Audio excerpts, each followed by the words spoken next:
Alright guys, this is the video for Ford Transit 250 2016.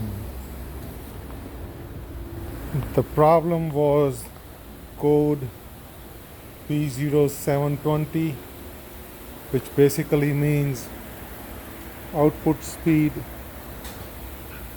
sensor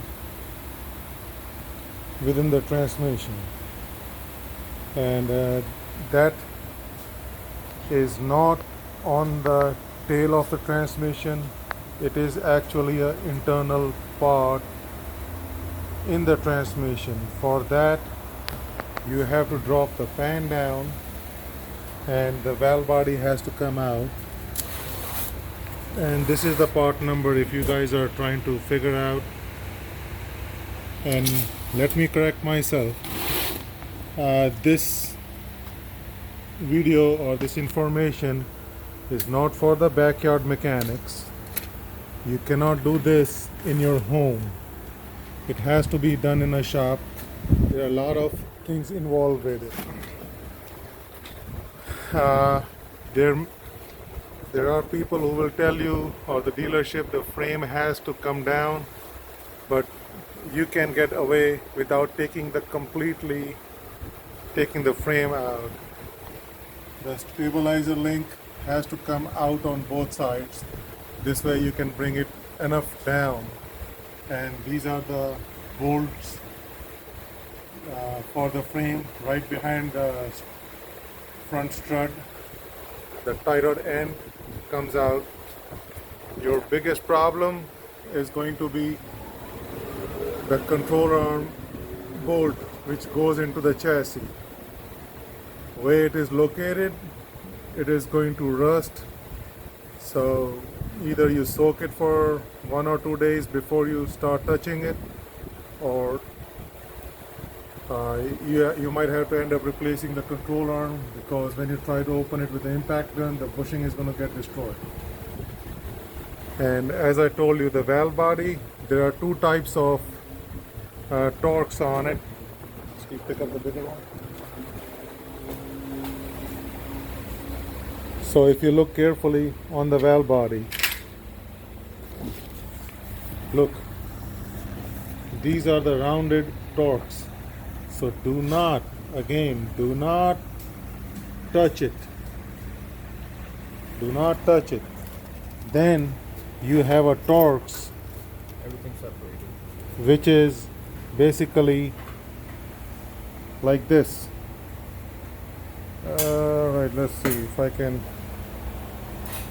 Okay, like this. See, it's slightly bigger than these. If you look at the comparison, let me put it right next to it. So look, I'm talking about this bigger one. These are the ones which comes out. Do not take the rounded ones out, because then you will open up the valve body, and you didn't want to do it. And another problem you guys might encounter is where the electrical connector goes. Lighting is not the good. Electrical connector on the tail end of the transmission, it goes, there's a plastic piece. So before you take the valve body out,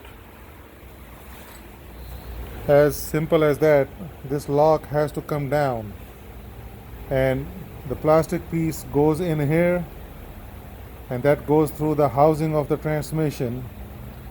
So once you unlock it, the valve body is not going to come down.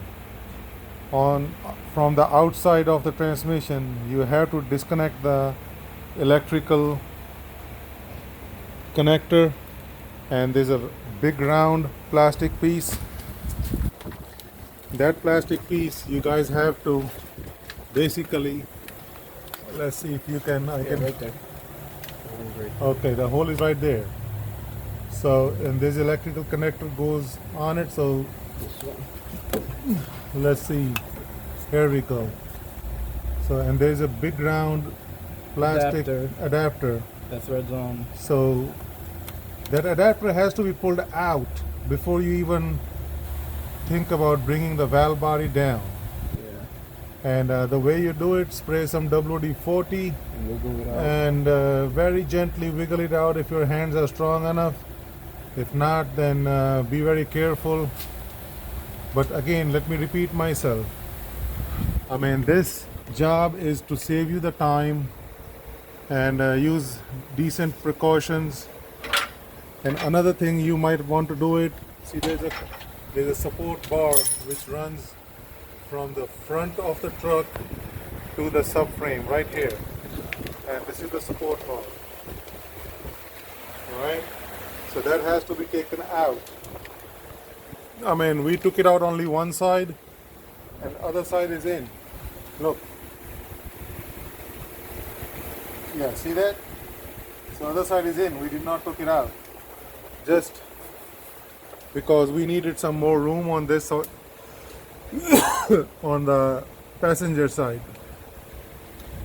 And guys, good luck. There are some shields and stuff like that.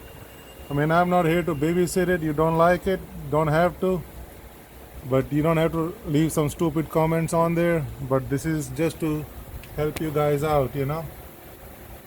And once you are done with replacing all the parts, make sure the gasket is only one-time use, new filter, and new motorcraft oil, and you guys should be good to go. And just as another thing, I really didn't like the rusted bolts which are right here, so I'm going to actually, I have the new ones. And again, the subframe really does not have to come out completely. The rack and pinion, we loosened it up a little bit this way, just in case, you know, the lines are these are the power steering lines, so they don't get stretched or pulled or anything like that. And use a transmission jack to support the subframe in the bottom, and should be good to go. And reverse, again, I'm not here to babysit you guys. Thank you very much. Enjoy it.